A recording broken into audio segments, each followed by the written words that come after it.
This week we are hearing from the journalist who've had the honor of sharing this couch with him, this studio, just being around him. So many people. One of those people, news anchor Rob Nelson, who worked here at WWL from 2007 to 2010. Rob is joining us live this morning. Rob, how are you? Good to see you. Hey guys, I hate to say good morning, as I know it's not one. And I got the news like everybody else over the weekend, and you know, it hit because, as you just said, I walked into that newsroom in '07 as a newspaper guy. I had never done. And then you walk into WWL on North Rampart, and there I am co-anchoring next to Eric and Sally Ann. And as you guys know, in New Orleans, no last name is necessary with those two. And it was so intimidating and so crazy that you walk into a new business, but then you walk into it next to two institutional people like Eric and Sally Ann. And what I remember is that they were gracious and welcoming and wonderful and made me part of the family from day one. And that's how I will always remember my time there, how I'll always remember Eric and Sally. And it was my entree into this business, and they could not have been better colleagues, better friends, or better humans. And I was just really sorry to hear the news. Rob, we haven't had a chance to meet, so I'm sorry that this is how we are getting to meet you. But I will say I know you in some ways because Eric shared stories, and he had so many. So I know that you were someone he was fond of and someone he had talked to me about many times. I also know that he gave you a hard time. He liked to tell me stories about that. I'd love to hear from your perspective, since I've only ever got one side of it. Yeah. Oh, no. Look, listen. Let's keep it real about Eric Paulsen. He loved the trash talk. He loved to go one-on-one and, go at it over any number of things: money, politics, TV, whatever it was. Like you said, the difference between a joke and an insult. And back in the day when I was there, he was obsessed with the show 2.5 Men. And he said, I'm Charlie, but you're Alan. And, he would always say things like that. But I remember Eric because we had a ton of fun. You're looking at clips now that show that. We were in Miami and did the morning show the week the Saints won the Super Bowl. And I remember we did a whole Crocodile Tubbs thing. I was about to bring that up. That's where I was going. On set, there was that big python right there, and I came up and scared him, which I did a number of times. It was always a good sport.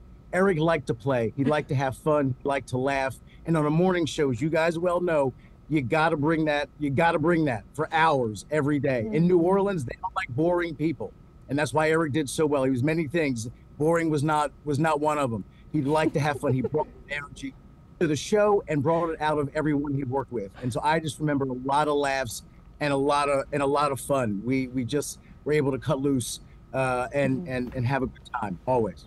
Rob, you talked about the transition coming from the Times-Picayune. I think I first met you when you were still reporting for the Times-Picayune. I was in college then, and making the transition to TV, no matter whether you're armed with an internship from wherever and you're starting your first job and wherever that may be, or if you're transitioning from one side of the business to the other as you, transitions aren't easy, particularly in broadcast journalism. And for you, your introduction to this was to come anchor this morning show with these two people who are actually one person, Sally Ann and Eric.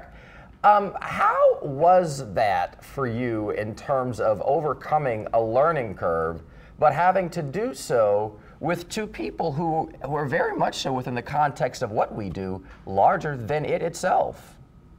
Yeah, no, it's a great question. I appreciate that. You know what the simple answer is? I just kind of watched them.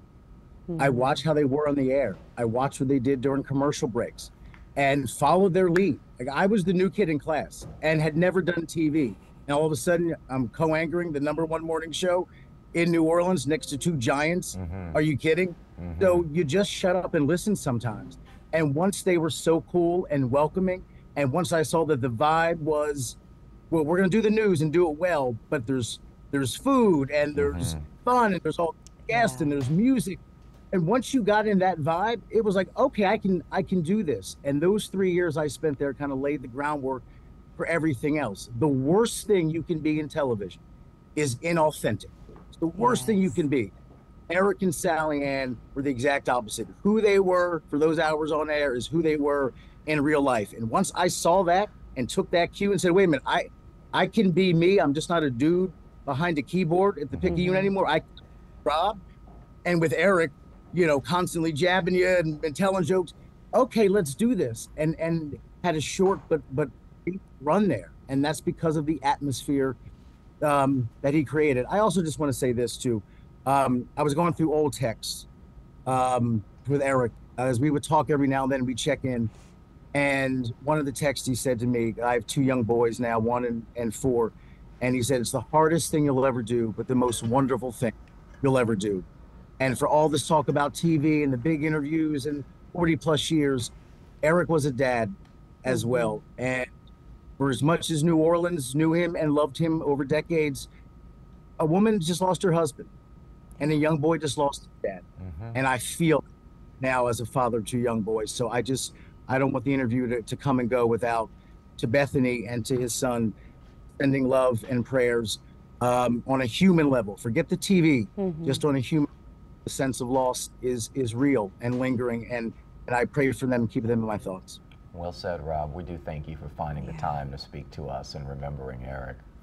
And I know you know this, but he was very proud of you and really liked to talk about that. He did, so yeah. I hope that you wear that with pride and comfort too as you work to grieve through this. Yeah, thanks so much. I appreciate you guys saying that too. There are not many local anchors left in this country like Eric Paulsen who become institutions. And that era of our business is ending, whether through death or retirement. So it's not just the loss of a man, but it's an end of an era in this business we're seeing all over the country. So sleep well, Eric, and thank you for a lot of good memories. Thanks.